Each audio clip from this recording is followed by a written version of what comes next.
Today we are going to take a look at Hasbro's new G.I. Joe Classified Range Viper. This is a Walmart exclusive, so you're going to have to head to Walmart to try to find one of these, or one of the specialty online retailers that carry some of the other exclusives, but usually pay a little bit of an extra price for that. But all in all, this is an amazing figure, very true to the design of the original 3 3/4 inch G.I. Joe figure, and really enjoy this figure. Very vibrant colors. So let's open them up and get a closer look. So this is the standard windowless packaging. So inside, well, his accessories should come in a utility box, and he should, come in a little cardboard locker thing that he's kind of tied into. I'm starting to really enjoy the G.I. Joe's attention to detail on the classified boxless figures. And actually, it looks like they even put an image behind him now, which I think that's relatively new. You can see the background. We'll take a closer look when we cut him out, but it's a pretty neat little design. So you can almost display him as is, and he's got this really cool backdrop of just kind of an artistic impression of his figure. And then we've got the no plastic ties on them, so those are like little cardboard paper ties on them. So all in all, pretty environmentally friendly. So we'll just put our guy back there for a second. Just take a look at the art behind this. It's a nice black and white design, very menacing look of this Range Viper. Yeah, I really enjoy this. That's a really cool little feature. And now let's take a look at the main attraction, the Range Viper himself. So he stands up. He's got his nice skeleton face. And look at that, the gray behind him. I always assumed that was just supposed to be a brain, but I don't think so. Now, the more detailed look, I think I know exactly who this is. Inside the suit, it's Golden Girls legend Estelle Getty. So, pretty cool. Not a brain, but it's actually her gray curly hair, which you don't really get that detail on the original 3 3/4 inch figure, but they really nailed the Estelle Getty look on the classified 6-inch figure. So, Hasbro has once again just outdone themselves. And the blue and the black on this figure really just pop. So as far as the figures go, this one is probably up there with, in my opinion, the Alley Viper, the orange and blue one, where if you put them in a collection, these two will stand out among all of the rest of them. So I genuinely appreciate figures that kind of go above and beyond to really stand out. Then you have your army builders that if you have 10 of those, they'll look pretty unique. But Range Viper could be an army builder, but in my opinion, he's a great standalone figure. And on the box, it looked like he came with a ton of weapons and accessories. So let's take a look at those, open those up, and see which ones we want to display on them. We have our fair share of choices. So making sure there's nothing left in there. When I did my Dusty review, I didn't realize till afterwards that there was an extra knife in there, so I don't want to fall victim to that again. So this is it looks like his axe chisel thing's a little bit bent. So we've got a really cool little gun. I always love the pistols of the G.I. Joe classified figures. I think they really look perfect in the way they hold them. So we're going to holster that. It goes right on his leg. The arm mobility on him is actually probably, in my opinion, probably one of the best of the G.I. Joe classified. He's got a really cool double shoulder joint. His elbows are a little bit tough to move. We do have to work those in a little bit. And he's got very skinny elbows. Just by comparison, I have Bazooka over here, the G.I. Joe. Look at those massive meaty elbows, and look at those not so meaty elbows. And I do have an Alley Viper over here, which actually looks like the Range Viper and the Alley Viper do have very similar, smaller elbows compared to him. So we have Beefy, and then we have Viper. So I guess those are the two workout, goals, elbow sizes that you're really going to go for. There's the Bazooka and then the Viper size. So you don't want to buy a whole new wardrobe. So Range Viper outfits and Alley Viper outfits, they probably come in just a range of sizes. And if they get too muscular, they're not going to fit. They're going to have to spend money on the extra size for the elbow pads and everything, which Cobra operates on a budget. And we know Cobra's not really successful at doing a lot of their global takeover. So they're probably trying to cut corners, so they probably don't get the equipment to really work out and get those massive arms. So So we just put his belt on there, kind of like the bullet belt, and he's got a cool little neckerchief here for fashion. Yeah, usually something like that you would use to either keep dust out of your mouth or keep your face covered for anonymity, but he's got a mask, so it's just pure fashion.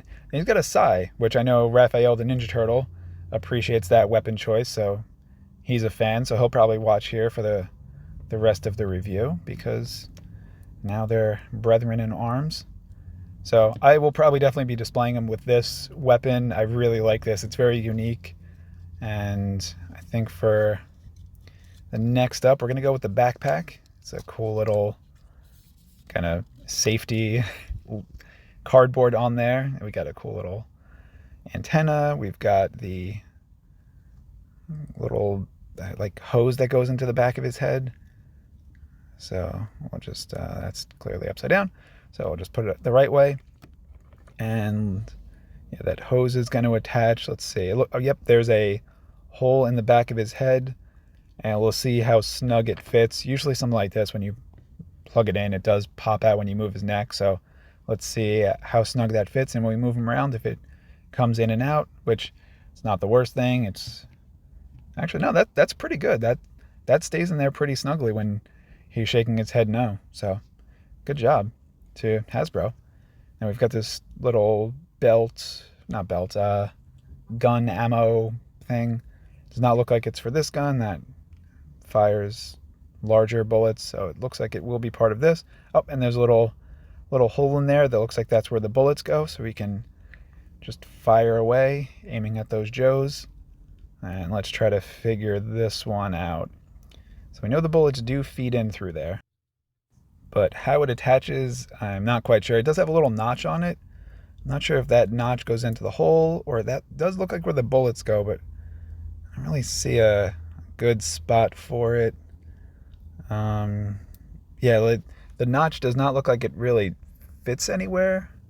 So I'm not, you can see the bullets are facing the one direction, so it's either got to go on the top or the bottom or the side, but I'm not really seeing too much else.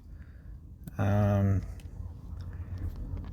I might have to consult the box to see, at least orient myself on which way it's supposed to go in. So let's take a closer look at this. He is not holding it there. So let's see, on the side, it does look like it goes from the bottom, and then the bullets go up. And let's see if we just see it on the back. Any other clues? So same thing. Bullets go up, facing forward, and perhaps on the bottom there's a spot to put it in. So let's take a closer look at that. So again, we can orient this by the bullets face forward, so it should go this way. And oh yeah, look at that. There is a little hole on the bottom that is very tough to see because it's an all black and a skinny gun. Yep, and it pops right in. So, and then, yep, the bullets feed through there, so we can just fire away. That's a little ammo. Yeah, the weapons did seem to get a little bit distorted or bent, probably from either heat or shipping. The gun bent right back to normal, so I could probably do the same thing with this little axe pick thing, or just stick it under a book. People don't really have books nowadays because everything's online, so I'll probably just stick it under a computer. That essentially is the same thing as when we used to stick it in an encyclopedia back in the day. So let's put this in here. I think he's going to display with this gun. I like this long, skinny gun with the bullets better than like the big, bulky gun. Just my aesthetic for my range Viper.